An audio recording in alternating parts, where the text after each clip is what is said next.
everybody. Thought I'd do a ad read from the studio.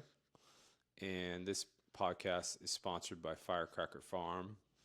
Alex and his family grow hot peppers out of Florida and infusing them into sea salt. You'll see right behind me, I've got a nice display of the brick, which has got the three kings, Ghost, Scorpion, and Reaper in it. And I've been using their product for a couple years.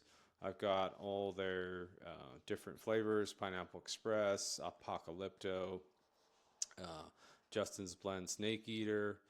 Really awesome stuff. Enjoy using them on everything from eggs to steak, different recipes and salads, all over the place. And now, proud to announce that I asked Alex to make me a flavor that I inspired and told him to make. It is now out. It is the yuzu. Just came out. It's up on the website, firecracker.farm. I have a promo code, Food Origins Pod C, for 10% off. Also, part of the proceeds go to Operation 300 and Pipe Hitter Foundation. Appreciate the support and hope you guys enjoy the new product with the yuzu hot salt. If you do get the bundle, you'll get a refill with it and the awesome push grinder, of course, that you guys see me using on social media quite a bit. And I use this pretty much every day. So hope you guys enjoy. Looking forward to hearing what you guys think of it. Appreciate the support. Take care. Enjoy the episode. Sal, I appreciate you being here. Welcome, everybody, to another episode of the Food Origins Podcast. My guest today is Salvador Delgado of Sonoran Honey Co. Appreciate you having you here. I've been using your honey for a couple years. Really enjoy it. It's a lot of flavor. I found out about it from Jeff Nichols, who's a former Navy SEAL out in the East Coast. He just randomly posted about it, and I was like, what is that? That looks really good. And obviously everyone wants the best local honey they can get. And you sent me some. You're like, hey, you want some? I see you cooking all the time. And you sent me some, and literally is the best honey I've ever had. Maybe that's I'm being biased because I have you here in front of me, but it's damn good. A lot of flavors. We're going to get into the business of making honey and also not the things you don't do when you're not, when you're not making honey. So appreciate you being here, Sal. Could you just introduce yourself, give us your ethnic background, all that good stuff. Tell us where you grew up. Yeah, I appreciate the invite. So my name is Salvador Delgado. I grew up in Riverside, California. It's in the Inland Empire, Riverside County. I run my business portion in Blythe, California. My old man started in Riverside working for another company. He worked out east a little more. And then he ended up settling here in Blythe. And that's on the Colorado River on the border of California and Arizona. And I'm Hispanic. I'm Mexican. So both my parents are born in Mexico. They immigrated over. So I was born here, like I said, in Riverside, California. Second generation beekeeper. Where are they from? So my father is from Zacatecas and my mom is from Sonora. Okay. Very cool areas and a lot of food going on there. And that's kind of where we start. Yes. Podcast. Obviously, this is food related, but tell us kind of, I kind of like to hear what you ate growing up, kind of your earliest memories of, tasting something. Give us your earliest taste memories and what you ate growing up. Yeah. So one that sticks out a lot, and it wasn't a very common food that I would have all the time, is mole, chicken mole. And my grandma on my dad's side would make it. And that's probably one of the earliest memories I have of unique foods, if that makes sense. Very good. I didn't have, like I said, all the time. Usually it was more of my mom's side, so the Sonora side, cooking wise. And there it was, the cheeses, a big cheese, and then a lot of meat. So beef specifically, a lot of machaca, if you know what that is, ground up, or not ground up, but how would I explain that It's basically dried meat that's in a way pulverized, or not pulverized, but broken down with the molcajete. So it's that stone bowl thing, and you use a little rock and, you break it down. And yeah, I grew up eating that a lot, wouldn't really eat out much. My mom was a phenomenal cook. I can't recall everything she'd make, but chile rellenos, like I said, the dried beef, a lot of chicken too, just Yeah. Sorry, I don't have the Huh, list of everything. the machaca is an interesting one, like, sometimes you'll see it, and you're talking about the molcajete, which is basically like a Mexican mortar and pestle, There basically. we go. Yeah, Exactly what I was that's the word I was yeah, looking for. and Yep. it's a stone bowl, there's small Uh-huh. ones, big ones, a lot of times you can grind spices in Yeah. there. I love seeing when people make guacamole in there, Yeah. and then what you're talking about is where they ground the meat until it's like almost like not powdery, but it's almost like jerky, right? And then they're just kind of getting it softer so that it's like easier to eat and stuff. And Yeah. yeah, certain And places that do that. sh and she's from the ranch. Drying meat is a big thing, and, I know it's gonna sound bad to some people, but I grew up eating steaks that were well done, because out there, to preserve the food, you have to cook it really well, and you have to hang it up and dry it, and then, it's, um, it's preserved that way. So, yeah, beef, that's another way of eating is the machaca. Yeah, I mean, basically, kind of like jerky, right? Yeah. Oh, exactly what it is. Beef jerky. I mean, I one of my other things that I enjoyed eating was my aunt would go to Mexico. They'd kill a cow. They'd bring back beef jerky basically, and basically sauteing in a pan really quickly, warm it up, and it was good to go. And it was amazing. Heavy on the salt, but it was amazing. Yeah. Do you have an earliest time where, because I know you like to cook too, is there a time where you started cooking yourself?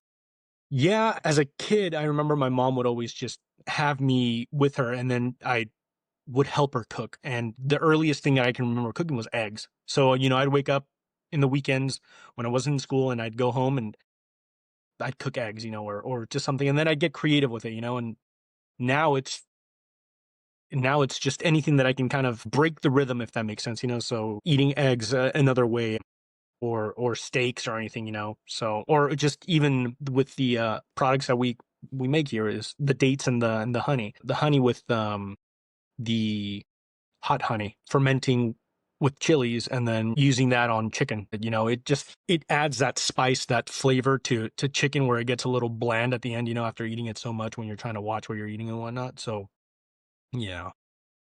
Kick it up a notch. Yeah, Yeah. exactly. So tell us kind of, how you grew up. And obviously, your father was a beekeeper for has been in the business a long time. Kind of give us the history of that. And then, kind of lead us up into, how you started doing it yourself as well. Obviously, you kind of grew up in it, but how you ended up, becoming what it is today.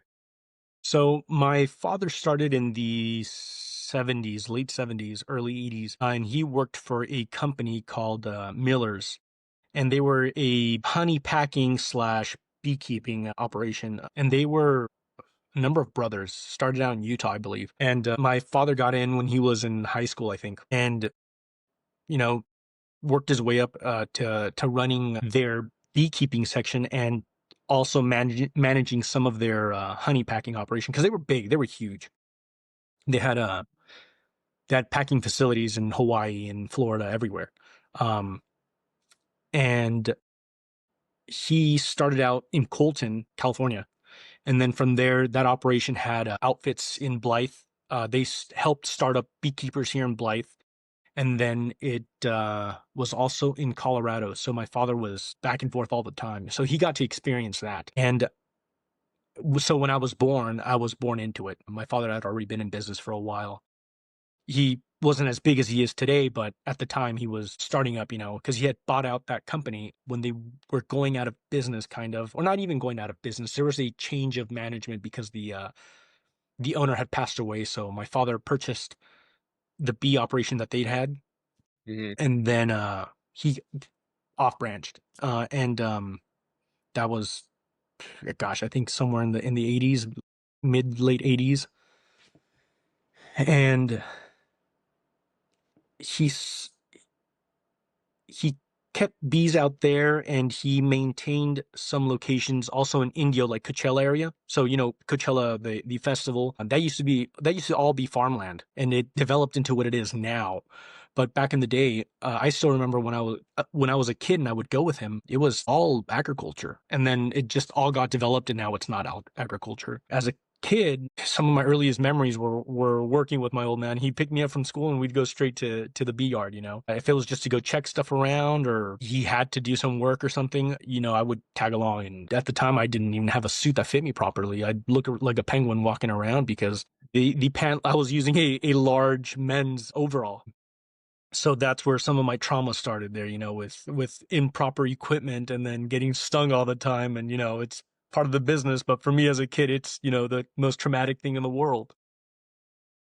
For sure.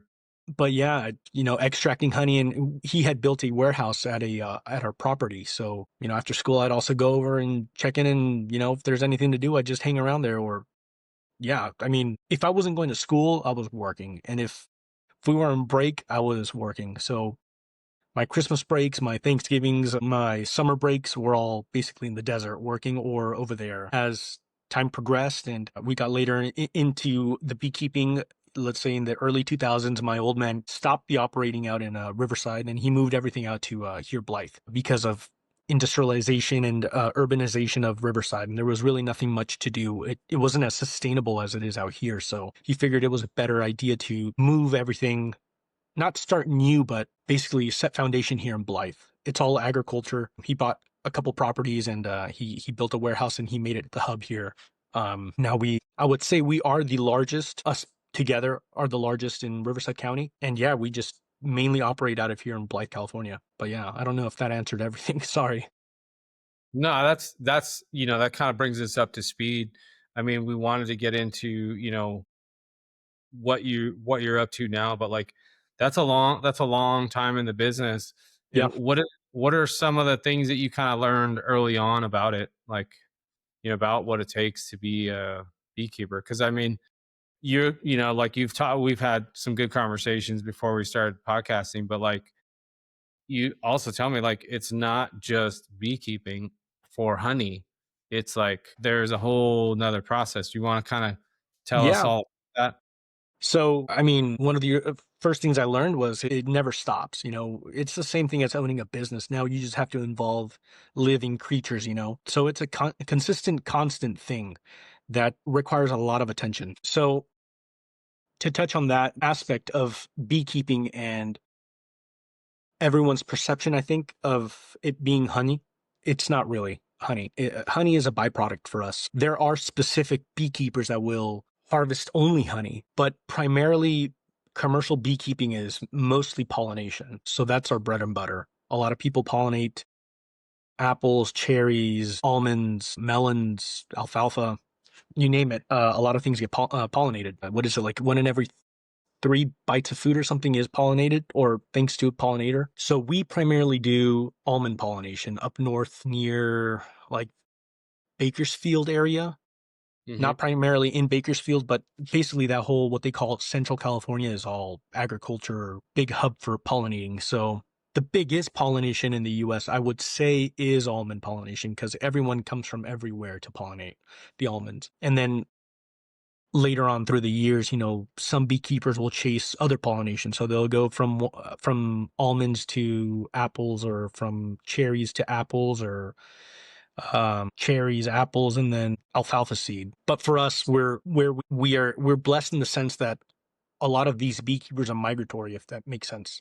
They have their hub in, let's say, gosh, Riverside or something, but then they don't keep bees here all the time. They keep bees in the Dakotas, you know, for the summertime because that's where they'll make honey. And then after that, they'll bring their bees. It's called wintering, and they'll winter their bees here in Riverside, where it's a lot warmer in the winter time, if that makes sense. Because keeping bees in the cold, you either have to basically, Kind of insulate them. no, it would be like a hibernating process. So what you do is you put them in these, and you would put the beehives in a big warehouse, and it's kind of blacked out. So the bees never really leave the hive. And to them, it's nighttime all the time, so they don't come out. But it's more temperature controlled. But that can lead to a lot of sickness for the bees. You know, they tend to get sick when they're, you know, they're not, bees are very sanitary. So when you keep them in confined spaces for a long time, you know, they kind of tend to do get sick, or you can lose a lot of hives, or anything can happen. So some beekeepers will do that, or most of them have a hub that they'll come back down to during the wintertime where it's warmer. And it's usually the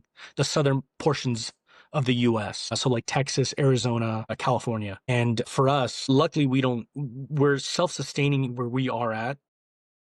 And it's ideal for us, and it would be ideal for a lot of people, but I mean, we kind of own the area, if that makes sense. The other people aren't as fortunate to be able to stay where they're at. And like I mentioned, they chase or they choose to chase all the pollination that they can. Uh, it's very taxing on the bees. Sometimes they sacrifice the honey aspect of it, but luckily for us, 1 month out of the year we're up north, and then they're back down, and then they are hard. Then we keep them in their usual areas, in their locations, because we have about 40-ish, 50-ish spots around all of this area, this desert, and then it's just basically honey, and we harvest the honey towards. Right now, we are coming towards the end of our honey season, so we've already started the process to end it. And that's when we take off what we call a super. It's an empty box that we put on top of the beehive, and it allows the bees to kind of expand upwards and fill up the top with honey instead of basically cluttering the bottom, like their main hive, their house, if that makes sense. We add like an attic for them to store honey instead of them having to store honey down below where the queen would lay, because then they pack everything so full of honey that the queen doesn't have a place to lay, and they basically kill the hive. And their mentality is to store as much as they can for the winter that's going to come. And that's what we do. We alleviate space, and then we harvest the honey, which is way more than they would need. And then yeah, so it's a byproduct, and it's kind of a necessity at the same time if you want to keep them going for a long. I'm not saying they're all going to die, but a lot of the times they do basically eliminate space for them to expand. So yeah. What is the typical lifespan of a hive? So of the hive, it's variant on the queen. Nowadays, queens last like a year. Back in the day, my old man tells me that they would last like 3 years, 4 years. So the queen is always laying. Bees only live about a month, maybe. Here in the desert, it's a lot harsher on them too. So yeah, like a month. And every time the queen lays, she can lay up to like 1,500 eggs, and so it's always regenerating in a sense, and yeah, I mean, yeah, the hive lives on as long as the queen is still functional, if that makes sense. How many bees do you guys have, do you think, in all your spots? Are you asking beehives or actual bee numbers? Well, I mean, I'm not asking you, I'm sure you don't know the exact Yeah, number of yeah, no, I bees you mean actually spot, but billions probably, but I mean in a yeah, hive. So yeah. when we buy like starter hives in springtime, we get sold about, I think it's like 3 pounds of bees per crate, 5 pounds, and I think they estimate it's like 10,000 bees per 5 pounds or something. So in a hive, it varies. I mean, some bees are thriving and some bees are barely hanging on. And that's the thing with nature. You can't control that. But I mean, it can be from like 20,000 to 60,000 bees in the hive. It varies. You're talking about the 1 month that you travel and you have to help pollinate up north. Mhm. What's that process like? Like, I mean, are you gathering a certain amount of bees and then are they getting thrown in a trailer and taking them? How is that? How's So for that, we start the process of, so after we're done with the honey, we now kind of direct our attention to keeping them healthy. So that's when we supplement. We start to supplement after maybe in October-ish, November-ish, we'll start supplementing with like pollen patties, which is their protein source. And then if they need it, if some of them are dry, are already coming to the end of their honey, or maybe they just need an extra little boost, we'll do syrup. Which is fructose corn syrup for them, or sometimes we have a surplus of honey that we have, and we'll give them that. So there's always something to give them to keep them healthy and then their numbers up, because for pollination we have to provide a certain density of bees in a hive. So they'll say a minimum of 9 frames, which means that they expect to see 9 frames in a hive, which are little rectangle things. They expect to see those from the top all across. They expect to see it full. So our thing is to keep them healthy, basically, and keep the numbers up. And when we basically come to December, we start to see what makes it and what doesn't. And then we start separating what's good or what's bad. And then we had those 40 locations, but it'd be kind of difficult to try to move 40 locations with a semi truck because that's how we send them. So we spend like a month in some moving those 40 locations into like 6, 7 staging areas or loading areas, and that's just a big area where we can basically stack them up and then have them ready to go when a semi comes. We'll load up the semi and then we send them out to up north, and then from there we either have someone unload everything or I'll go up myself and unload everything, and then we'll place them uh, at all the pre-assigned locations in a field. So let's say we're doing almonds. They'll mark everything, and they want so many hive. Usually, it's like a hive per acre or thereabouts. And then we'll place, let's say, 16 hives in one row, and then we'll jump a few rows, and then we'll place another 16, and it's, that all around the whole block that they have for that orchard. And then we'll leave them there for a month. Usually it's downtime, catch up on warehouse work, make more beehives, more boxes, make more frames, make just any more lids, anything, pallets, anything we need that we may have lost to the wax moth or anything that just could be replenished, things to keep the employees busy. And What's the then, wax moth? so wax moth is this moth that, this little like worm, it's a larva worm thing that basically eats away at the wax. So if, we have a beehive that is affected by CCD or by anything in the hive basically dies, or the bees leave or whatever reason, it's like a breeding ground for this moth. Basically, they lay their eggs there, in the little the worms. They eat everything around, and so they destroy all our equipment. And then I don't know if you've seen, but I posted like a picture of a frame that's it almost looks like spider webs all across the bottom, and it's like these white web that they create, almost like a cocoon or something. And basically, they just destroy everything, all the wax that we have in there, and it just destroys frames. So now we have to go out and basically throw that stuff away or replace it, because then the bees don't really like working that, if that makes sense. And funny enough, I think I had heard a podcast where they had mentioned that they were going to use wax moths to clean up the ocean, to eat all the plastic. Hmm. So I had heard that, yeah. And I was like, well, at least there's some use to these bastards because we hate them. Yeah, So for you yeah. guys, it sucks. Yeah, for But us, they're menaces, but and then they get in our warehouses, and now we have to. So the way we treat them is we burn sulfur and the equipment, and it kills a certain amount. But if they're deep in there, we won't be able to get them. But yeah, can you talk about, so like, yeah, and it's good foray into the equipment. So can you talk about some of the equipment? Actually, I think I saw you post today about the old time bee suit, with the yeah, the wicker mask, basically, because we didn't have these fancy technology nets, that we have now, like where we can make all this cool equipment. Can you kind of explain some of the equipment that you use? Also, like, yeah, just some of the equipment you use. Obviously, you have that. Is it like is it steam? You can explain what that is. but yeah, Um, yeah. So I mean, it's funny because the equipment, it hasn't really changed since the medieval times. It's still the same concept, just a little different. Back in the day, they used to use. So I'm talking about medieval times. They used to use like a big old, like a robe, almost like a Catholic robe, and it had a hood, and then they would use a basket as a little off branch of that is, back in the day, they didn't have Africanized hives out there, in Europe.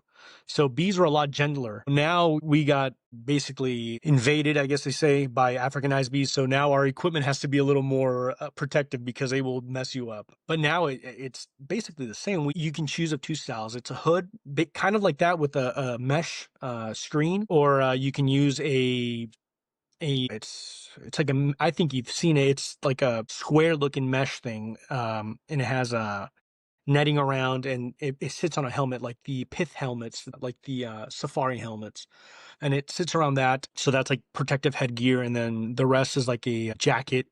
For us, because of Africanized bees, we have these like cushioned, ventilated suits that we use, which helps with the heat. And then that's just and then regular boots or something, and it depends how comfortable you are with getting stung or not. I mean, you can I've seen guys just wear the hood and that's it, no gloves, but we'll wear gloves. Um, and then as far as the steam you're talking about is a smoker. So it's burning burlap inside, and the smoke helps not tranquilize, but it helps calm the bees down if you do it correctly. I mean, if you're out here hounding them and it's burning hot, you're just gonna piss them off even more. But it's just meant to kind of tranquilize them. If you were standing around, you had a puff of smoke, come over your face, you're just gonna be startled and dazed, and like not know really what to do. So that kind of is what it does to them. And then we use prying tools, which we call hive tools, which is like an L shape, and it's meant to just open the lids, pop open the hives, and separate frames, and then take out frames, and basically to manipulate a hive. Sometimes it gets these bees, they make reinforced what seems frames, and we will sometimes break hive tools, because it's just so dense with wax and propolis. Mhm. But yeah, so that basically covers the equipment we use. And other than that, we have like forklifts that are specifically made for beekeeping. They're like all-terrain forklifts, which are cool. And I think that would be the only unique like piece of gear that we really have as beekeepers. And I think you've got those hive tools for sale at some point, right? Yeah, no, I do. But they're regular heavy duty hive tools that I had my buddy Waco Performance coat for me. They're just cool little novelty things, or you can actually use them. I have some that I use, and just to throw a little twist into the normal average tool that we use. So Yeah, yeah, yeah. No, and making it look cool. I mean, exactly. Yeah, unique. look cool gear. Yeah, yeah, So yeah, exactly. And then you don't want someone grabbing your hive tool and you're like, oh, where's my hive tool? Or so it just yeah, and also kind of given, like you said, nothing's really changed except a few things. yeah, You know, nothing really. so kind of giving it a little extra boost to the update, and Yeah, for got sure. some custom like knives made for you and stuff. And like we've talked about different people using leftover of the honeycomb put Yeah, into cool, I've seen yeah. it, the knife handles and stuff, which is pretty cool. Yeah, I had half face blades make me like a bee knife back, gosh, 2018 or something, Hmm. 2019 maybe, Yeah. um, before the craze. And then I had Snakebit make me a tool. So because knives are for in farming, it's a big tool that we have as an accessory on us, all the time. Uh, Cutting burlap, cutting anything down really, or even I'll use my knives as prying tools because I'm not carrying a hive tool in my pocket all the time. Sometimes I need to go check bees and have a knife on me, and I had snake bit make me so I drew him up a design that I wanted, and he was cool enough and willing to make it come to life. It's basically think I wanted like 7 inches overall, 8 inches overall, something that's small, easy to carry around in your pocket, but can also serve as a knife. And it's basically looks like almost a butcher cleaver, but it's in a pocket knife form, kind of a fixed blade. And it's primarily a prying tool for me, but it also has a sharpened edge that I can use. So that was a cool thing to do. I think we were supposed to do a run of them, but so many things coming up that I just haven't had a chance to do anything. He's in a project right now, a snake bit to do a few knives for me where I am utilizing comb and comb and queen bees basically. It's a cool project. We're still waiting to get it done. He's backed up. Uh yeah, I mean anything that I can incorporate, bees into or wax into like I'm sorry, not wax, bee comb into and to support, like I love if there's a way that I can support another company in anything that I can use, I'm all for it. I love supporting everyone, So anything I can get made or done, it's always a cool opportunity. I see it as. For sure. And like a lot of stuff connects us to other people too, like Andy at Half Face Blades. Andy, we got to get you on the podcast, man. We've been trying to get him on for a while. I own two of his blades. I have his hot sauce. Yeah, yeah, I've had senior Nico and Lauren on, so obviously, cool things like that just get connected and like, yeah. And of course, getting something from someone that just, that makes it, it's not a, kind of a cool one-off is always pretty cool. yeah. And Yeah, I had also just another quick shout out. I had Seasick Blades make me a few blades with the queen bee and wax as well. And I gifted one to my father, but my old man just he was like, "Oh, cool, this is neat," and then shoved in the back of his drawers. He was like, "Cool." And I was like, "Dang man, I'm gonna go steal that from him." Or Carry at it around least put it myself. up somewhere so Yeah, people. yeah.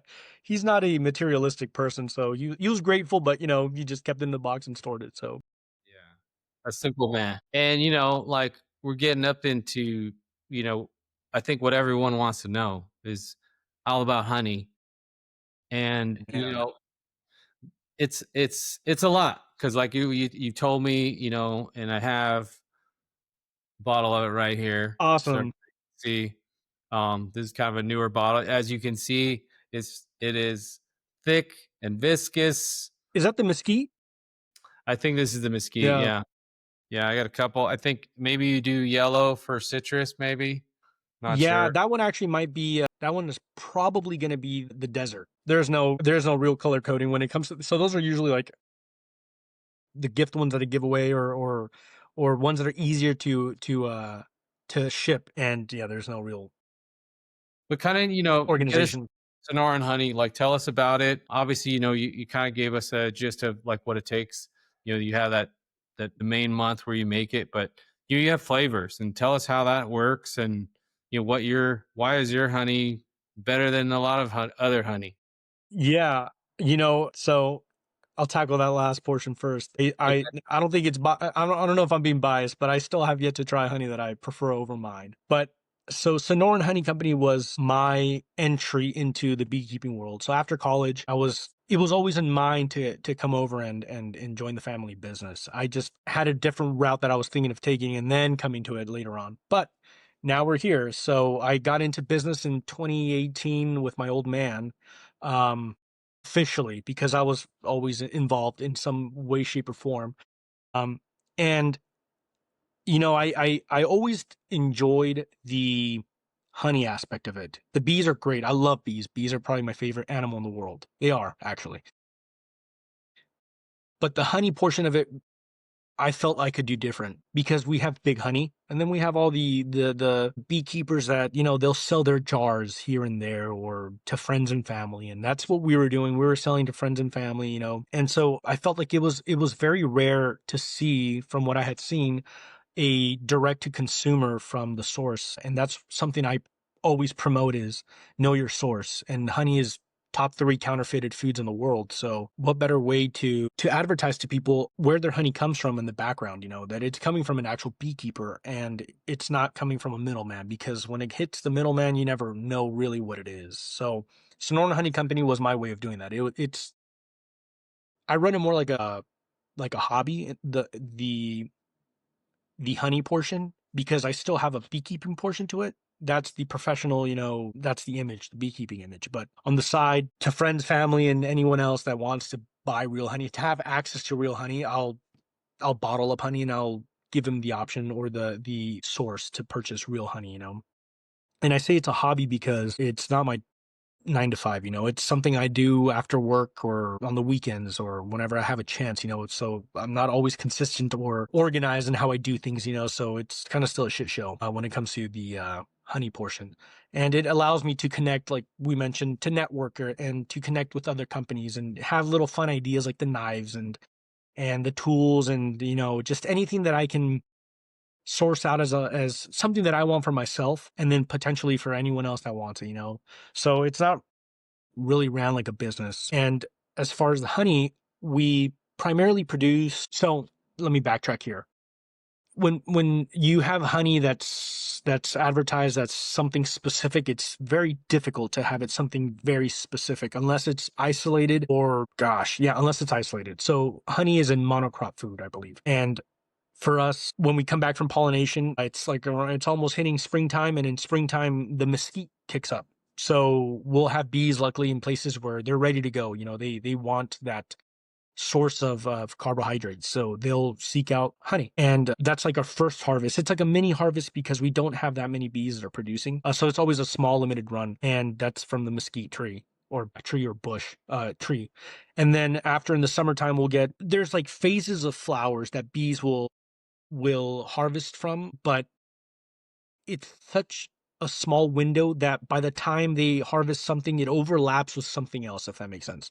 And Okay. because we're a commercial beekeeping outfit here, we don't have that luxury to sit down and pick frames or pick hives of what we're going to extract, if that makes sense, because we have to be efficient. So it all goes, it all goes in one sweep, and then we'll harvest all that, and then we'll put boxes again, and whatever's at that time, it'll be one whole sweep again. So let's say in the beginning of the year, you'll have salt cedar, you'll have there's arrowweed, you'll have sometimes some white clover, I think it is, then alfalfa, tamarack. That's why I call it desert honey, because it all gets clumped up and mixed up, and then we extract it, and I'll pull aside a barrel or two, and then I'll package that, and I'll listed up for sale for friends and family. And then the rest we wholesale. So we send semi trucks. I think we produce like around close to 300,000 pounds of honey, maybe or so. So I pick away 1% of that, and that's like one barrel out of the whole bunch. That is, gosh, that would be like a few sources of honey that we make, because then we also have honey that we produce in the almonds, but that's not very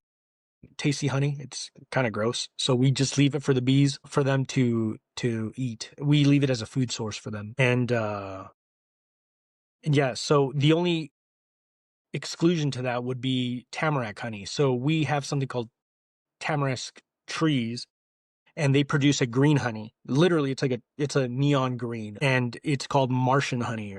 And I mean, when you pull out the frames, you see it's green, and it's so I was able to, because we have one specific location where it's like prominently tamarack. And I mean, you pull out the frames and you can tell it's green. So I was able to isolate a few frames, and I told the employees, I was like, hey, anything you see that's green, just put it aside, and I want it. And that was a labor of love, because I had to take the boxes and the frames, and I had to use an old school like hobbyist spinner to spin the honey out of each frame. And so I only got like 20, 25 bottles, I think. It was, like I said, it's not for the money. It was just for limited drop, the cool factor, like I was able Yeah. to isolate green honey. Granted, it didn't come out really green after it solidified it. Um, and it wasn't underwhelming, but it was, like, oh man, I wish it stayed translucent, or like it stayed neon green. And that's the other issue with desert honey, is that we have some of the lowest moisture rates. So, as you displayed right now, when you take that honey out and you put that, I mean, if I take it back home and I'm going to pack it, I have to pack it right away, because once it touches 70 degrees at night, I mean, that stuff just solidifies like crazy. And then mesquite is like 10 times worse. So that I hate packing mesquite, because it's nice, beautiful when you extract it and then give it a day, and it's gonna turn into like, gosh, I don't even know how to it turns into like it doesn't It's even turn just into hard. It yeah, turns like, very viscous and thick and yeah, but it's a weird, different texture, and I hate dealing with it just because of that. Because it tastes so good, it looks great, but it just, or not looks great. It tastes great, but it just looks like horrible. It looks like mud almost. It's a weird like texture, and that's honestly that's the coolest thing to me about honey. At the same time, that it's so unique. There's for what 300 different types of honey or more. Um, and we get to touch on like a percent of that, and that's, yeah. So that's what we get to offer. like your combined honey. I mean, even your orange or citrus, like you said, like it's pulling from different Yeah. citrus, right? So the citrus was in a location that we had in Riverside. So we kept a couple locations. We bought out some other beekeeper a couple years ago, and we kept some of his locations. And one of his locations was on a orange orchard, like a quarter of a mile away. Granted, bees can fly up to 3 miles away. For us, they usually fly like a mile because it's so hot. A mile and a half maybe. But they had access to orange, and they just pulled orange honey, and it was great. I mean, awesome. We got orange honey. It's orange. It tastes citrusy. You've had some, right? I think that's your favorite honey. Yeah. Yeah. It's a sweeter honey. It is there too, but citrus is pretty good. Yeah. It's good. I like it. It's not my favorite. But yeah, it's something else we produced, and I didn't even mention it because it was such a light run that, I mean, it's not something we expect to do again. Gave up that location. It's difficult running bees in the city, because now you gotta take more precaution with bees, or you got to deal with people getting stung, or it's not fun. Yeah. So yeah. All right, on to the biggest question of the day. Give us the misconceptions about store bought, aka Yeah. local honey. So Can I'm you probably kind gonna of get black. what's going on with the business of honey Yeah, yeah. and explain to people, because some people just don't understand. It's a big part of why I wanted you on too, Sal, is because like when you know a product is done right, you know it's good for you and it's good for everyone. But then when you know there's a dirty side of the product and someone who produces it knows this, it's kind of like what any rancher or any farmer, they're like, hey, they're using GMO or they're using Mhm. or dirt or stuff's getting sprayed with stuff and no one's telling anybody. Kind of give us what's going on with honey, and kind of give it an idea when someone looks at the honey at the store. Like I even over the years I've sent you weird photos. I'm like, why is this honey $50, tiny bottle? Is this real? And you'll kind of tell me, like, like either they're hyping it up and like making it this superfood thing. Like I was up in Colorado and I sent you some photos. I'm like, there's these large jars of honey and they want $45 Mm, for a jar of honey. And I don't really know. They just called it superfood honey. yeah.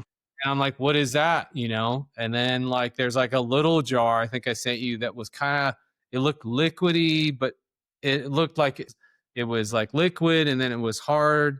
And that was like $47 for like, I don't know, the jar was like maybe 8 ounces Mhm. or something. So kind of tell us what's going on that side of honey. So Obviously you see the pure honey come straight from the bees, but what's going on at the store and other places. yeah, I'm probably gonna get like blacklisted or something, or they're gonna come after me with the pitchforks and whatnot. But yeah, like I mentioned earlier, honey is the third. It's either the third or the second most counterfeited food. Back in the day, Chinese honey was a big thing. Funny honey. So a lot of beekeeper, or no, I'm sorry, not beekeepers, but a lot of honey packers don't have an issue buying, let's say 1,000,000 pounds of foreign honey and then 500 pounds of U.S. honey. And as long as 51% is American, it's considered American honey. So the 49% can be anything. China was always pumping out fake honey, syrups. It wasn't even anything real, and it wasn't even close to being real honey. And so there's tariffs on that now. You can't import Chinese honey. You can't even import from certain countries because China will send their honey to another country to bypass that, but now you can't. But now it's a lot of foreign honeys too that do that. But at the same time, it's also, the honey packers to blame, because they'll buy the cheap crap, or they'll even do it themselves. They'll mix it themselves, and who's really gonna call them out on it? People don't know what they're looking for. They just see honey, and honey they think is honey. They don't take into consideration that when you burn the honey so it stays liquid, because that's a big complaint. People look at our honey and they're like, "Why is it hard? It's boiled or this or that." And I tell them, "Hey, that's just real honey, man. You're so accustomed to seeing liquid honey that is either fermented because of the water content it has in it, because it's diluted with water, it's diluted with the syrup, or it's diluted with something, or it's burned. And when you do all that, you kill all the properties of honey. You kill all the microbes and everything, and the bacteria. And now you just have like a syrup basically that does nothing for you. Honey is very medicinal. It's been used throughout history. The Egyptians used it a lot. It's been used to add it because honey is antimicrobial, antibacterial. It's been used to, in a pinch, cover up wounds, so it doesn't get infected. But you kill all that when you burn the honey or you mix it or you just don't keep it in its pure state. And so, people, they'll go to farmer markets and they'll buy local honey, but there is no local source of flower in the area. Like for example, Riverside where we're at, there isn't really much growing right now because of the lack of rain. So what is local honey? People don't stop to think that there may not be something local. The most local flower source that's the mountains or any agriculture is going to be 100 miles away. So they'll buy quote unquote local honey, and the people they're buying it from aren't even beekeepers, you know. So all they're doing is they're wholesaling or they're wholesale buying, wholesale purchasing honey from a beekeeper, and then they'll do whatever they want, and they'll put it on a fancy little stand, and they'll put their fancy little label, and they'll call it local honey, but it has no real source other than what it was, where it was coming from, and then wherever they decided to cut it or do whatever they wanted to do. Because another example of that is pollen. People sell bee pollen, and that's not something that's easily acquired. I mean, we will harvest pollen, but we have to really prepare and really have to set up for it. And a lot of the stuff that you see in stores is Chinese pollen. It's what we feed our bees, which is like a soy product, you know, that's formulated into little balls and then labeled as pollen, and then people don't know any difference. And so the honey market is diluted with people that aren't in the business, and that want to just make a quick buck because they can buy from a beekeeper that would rather make 50 cents to a dollar more selling it to Joe Schmo than wholesaling um, to a big honey corporation because maybe they don't fit the requirement of how many barrels they need or something. Sometimes even beekeepers, you know, are known to feed their bees syrup in a place that is like an orange orchard, but let's say the orange orchard isn't producing much nectar. So they want to ramp up their honey production. So they'll feed syrup at the same time. And the bees don't know the difference. Grab the honey syrup and they'll grab the nectar from the orange and they'll mix it together and they'll fan it out and they'll make honey.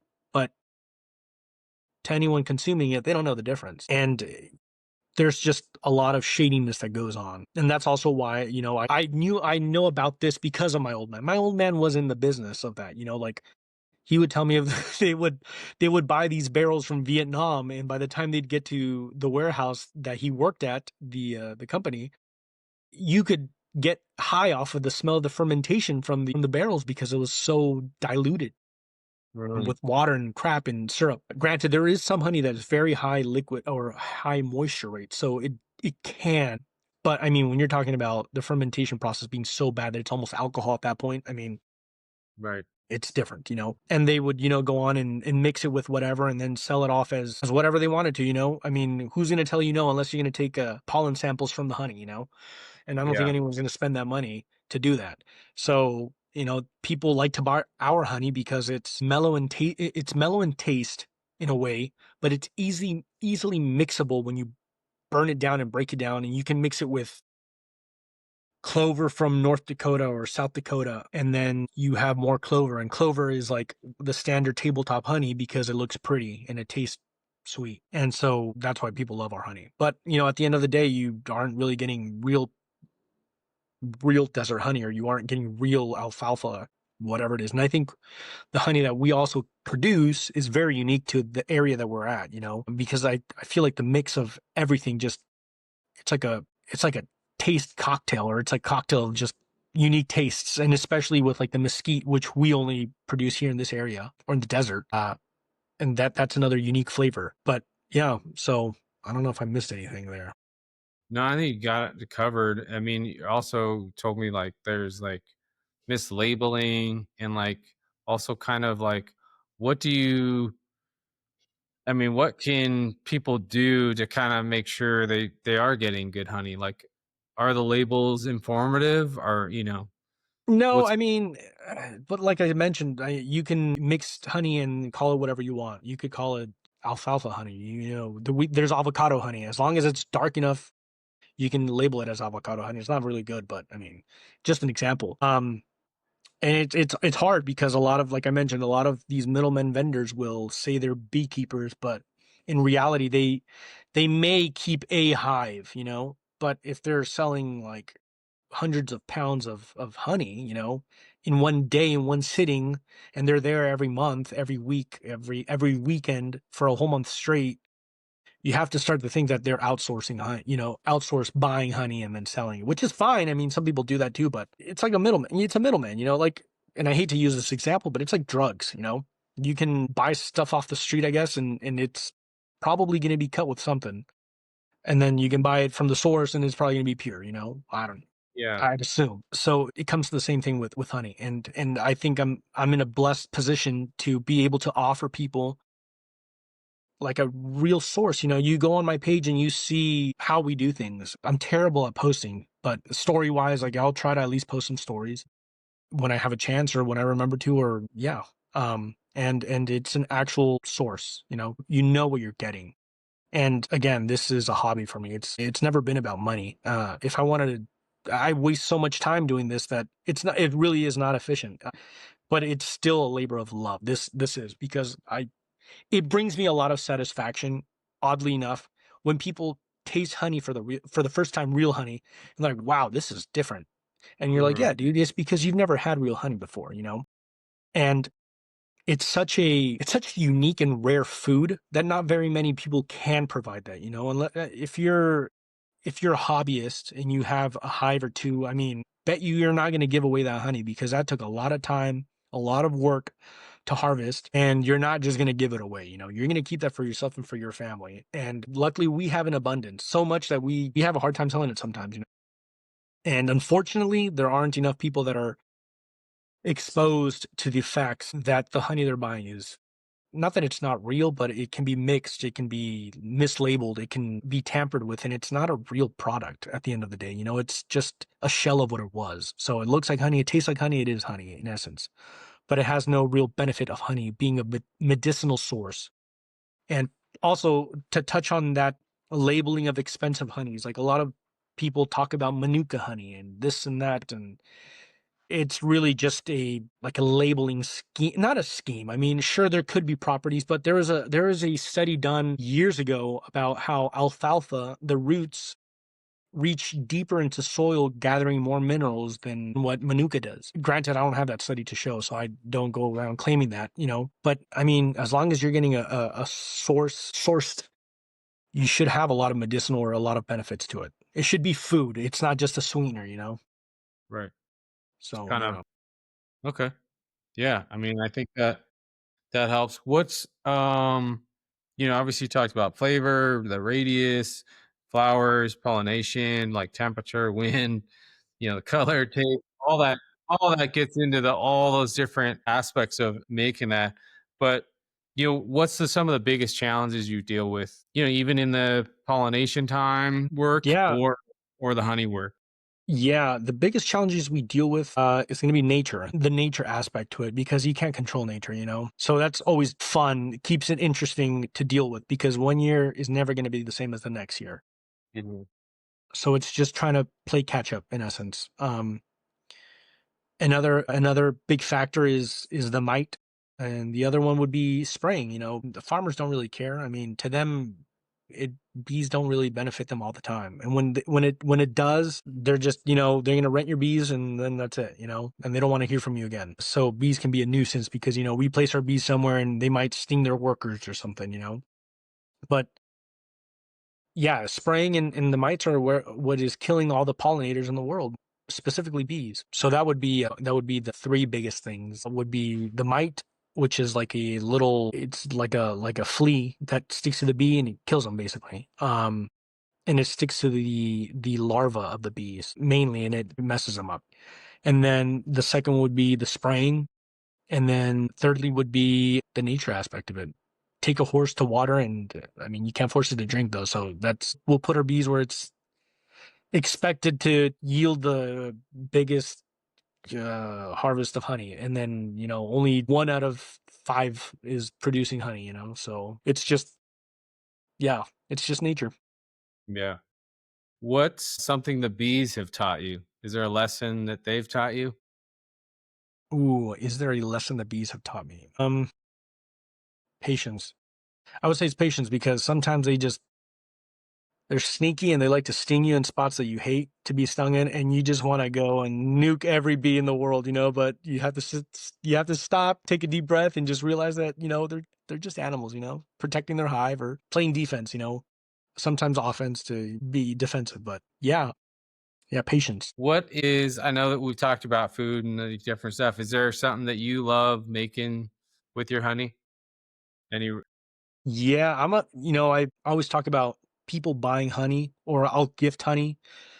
and I'll check back a year later, and they're like, "Oh no, I still have the jar." And I'm like, "Oh dang, dude, you still have the jar of honey that I gave you a year ago?" And they're like, "Yeah, I use it on my teas." And I'm like, "Oh gosh, you use it on your teas. It's a food. You can eat it, out of a spoonful if you want, or you can use it for ribs, or you can use it on a brisket, or you can use it for chicken because I've done hot honey, like I mentioned." But, I'm a big dessert person, or I'm a big, like, I love coffee. And so if it's not just eating it out of the spoon, or fingerfuls of honey when I'm working, it's in coffee. So to me, it's like a little dessert, I add a tablespoon of honey, and then, yeah, milk and coffee and cinnamon, and it's honey cinnamon latte there, and it's amazing, to me at least. So, yeah, that's one of my favorite ways. I'm with you on that one. And then like I'm raising my hand if you guys are just listening to this, but like I started using his honey, and like Sal just that's kind of what he wanted too. He's like, hey, just play with it, see what works.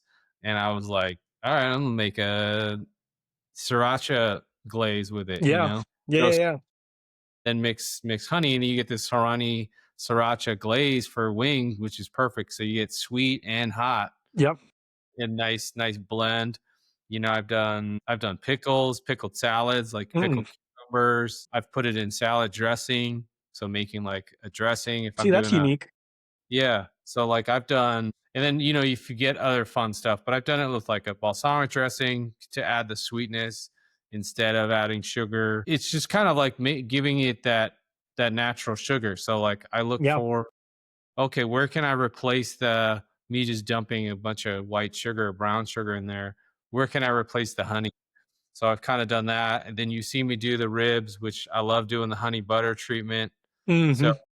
I was gonna say honey butter on some sourdough, like freshly made yeah, sourdough.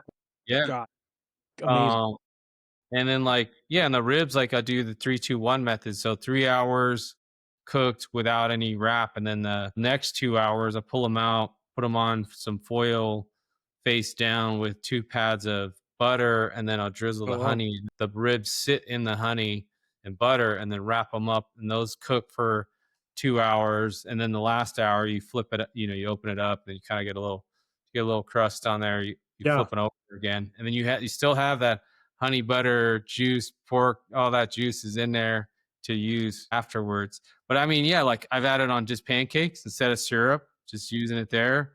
Or you make Coffee, French toast? French toast. Yeah. Yeah, there's desserts. Like even like I think I've talked to you about it or posted. You can just do like strawberries, mascarpone, and some honey. As the sweetness, the extra sweetness. I've done spiced nuts with it. So like I'll do my own like nut mix. Like if Mhm. I'm gonna roast off some, just get a bunch of different raw nuts and like cashews, almonds, pecans. And then for the sweetness, the honey's in there. And if I'm adding some spices, then I'll add the spices and then toss them up and then bake them off. And then there's your, instead of just adding, whole scoop of sugar, Yeah, yeah. the honey provides a nice sweetness. I've done a peanut sauce. That's actually pretty cool. Yeah, that does sound pretty good. For, like, spring rolls or something, or Yeah, for like spring Yeah, yeah. rolls. My favorite is like green onion pancake. I grew up eating that from a local Chinese restaurant near my parents' Interesting. house. Really good green. They would make an awesome peanut sauce. It's usually like hoisin, peanut butter, maybe some chili flakes and some other stuff. But yeah, adding honey to the peanut sauce gives it a nice stuff. So like that's some of the fun stuff. Yeah, yeah. To close it out, like, you kind of talked, you gave us a nice overview of everything you're doing. Do you have any plans for the next 5 years? Do you have some new products? Also, kind of go over that you do have dates, Yeah, yeah. not the other kind of dates, the actual. And then you also have some other stuff. You got lip balms, some skincare. Obviously, we talked about the tools.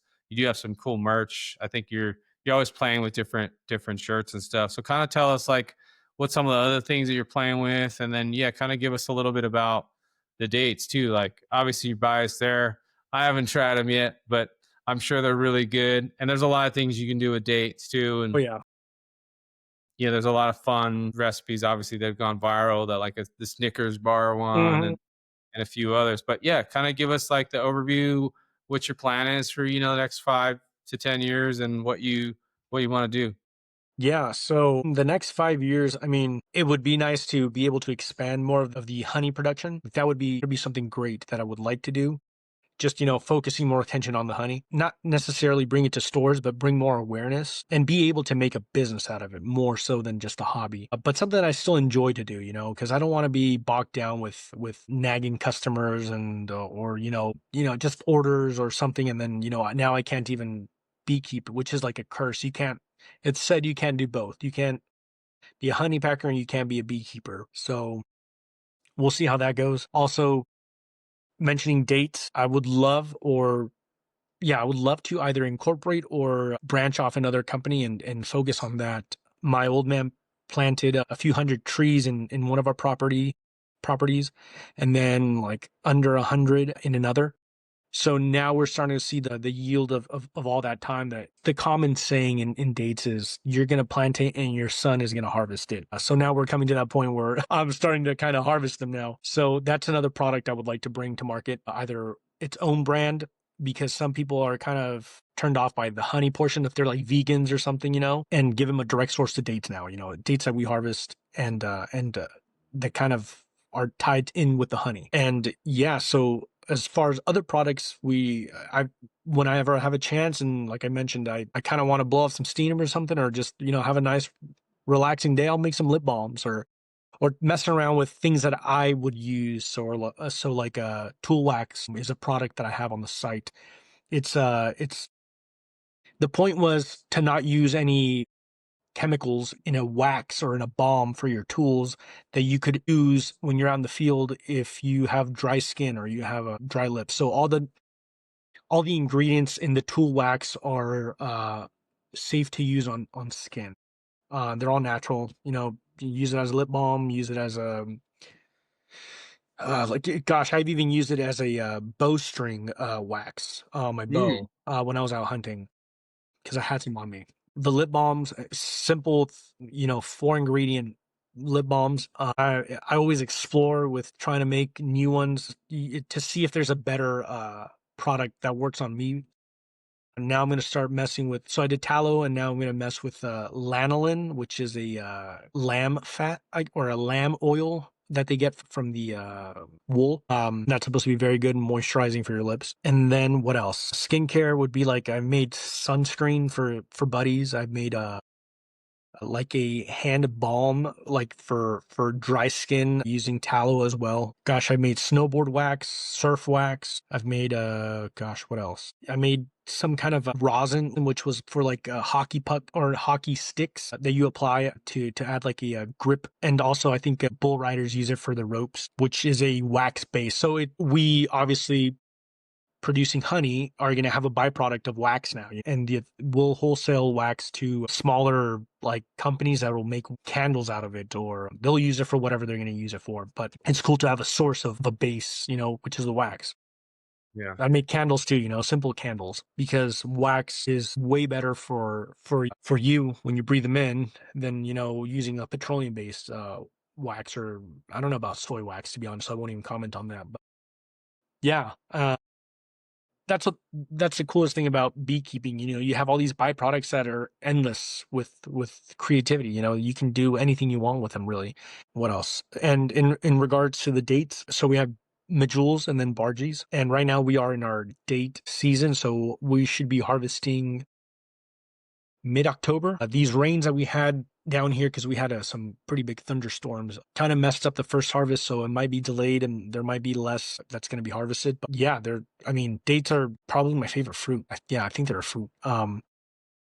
I consume so many of them sometimes, which is only like 3 or 4 that, I get so full and I get so, because I have a sweet tooth. So dates are one of those things that like make you feel almost sick if you eat too many of them, but it's like a good healthy, like feeling, if that makes sense, because, you try to deal with Skittles, it's going to mess you up for the whole day. Whereas you can eat like three or 4 dates and you're good to go. And then like you mentioned, the possibilities of dates are endless, and a lot of them incorporate chocolate. So you can I did coconut shreds, peanut butter, stuffed dates, and then drizzled with chocolate and some sea salt. and those were like date Samoa cookies, Girl Scout cookies, and amazing. I mean, amazing. But I can only have two of them, and then I was Yeah. maxed out on sugar. There's so much you can do with them, and they're just an amazing sweetener because also to diabetics it doesn't spike their insulin, so or to glucose, and so Yeah. diabetics need them. But yeah, I mean, yeah, that's the plan to expand that too in the next 5 years. Hopefully that gets off and going and is productive. Hell yeah. Anything else you want to add? We close it out here. Like, uh, just, any advice you want to give, anything else you want to promote. Obviously, we know where to find you, sonoranhoneyco.com. And then you're on IG, it's Sonoran Honey Co. Yep. I appreciate you. Like, I know you have a full time gig. Tell us about what keeps you up your full day plus this. Yeah. I mean, full time gig is keeping up with the bees and whatnot. Mhm. So it's just whenever I get a chance to set some time aside and mess with the honey or mess with the marketing aspect of the honey or just any little experiment that I can make or something, days are pretty busy. Yeah. Downtime is very little. Yeah. Yeah. We'll leave it up to you. Shout out to Jeff out Yeah. in the Shout East out Coast. Jeff. He's always promoting your honey, and I wouldn't have found it if it wasn't for him. So, Jeff Nichols, we appreciate you. And Sal, thank you, man. Thank you for Yeah, sharing of your knowledge course. and experience with Yeah. us. And we're out, everybody. Take care. I appreciate See the ya. invite. Have a good day. Yep.